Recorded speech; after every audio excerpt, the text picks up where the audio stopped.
Hello भाई लोग। तो आज की इस वीडियो में हम बात करेंगे हमारे प्यारे बड़े भैया सिंगर आशीष यादव जी के न्यू सॉन्ग के बारे में, जिस गाने का टाइटल है मम्मी के दिल को चॉकलेटवा। भाई साहब लव सॉन्ग और गाना काफ़ी ज़बरदस्त है भाई। ये गाना जो कि राजा इंटरटेनमेंट से आने वाला है भाई कल सुबह 6:45 में। और वहीं हम इस गाने के राइटर के बारे में बात करें तो इस गाने के राइटर हमारे प्यारे बड़े भाई चिंटू राजा जी हैं, जो कि अभी के समय में मगही इंडस्ट्री के किंग राइटर है भाई। किंग राइटर हैं वो भाई। उनका सारे के सारे गाना हिट है भाई। जितना भी गाना है टोटल गाना हिट है अभी के।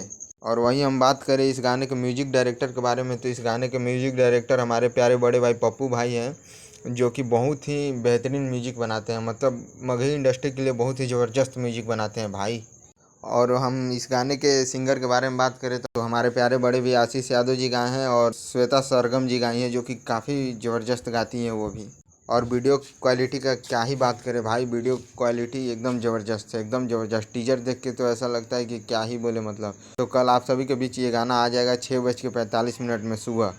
बस इसी तरह आप अपना प्यार आशीर्वाद हमें देते रहिए। फिर मिलते हैं नेक्स्ट वीडियो में। Love you all.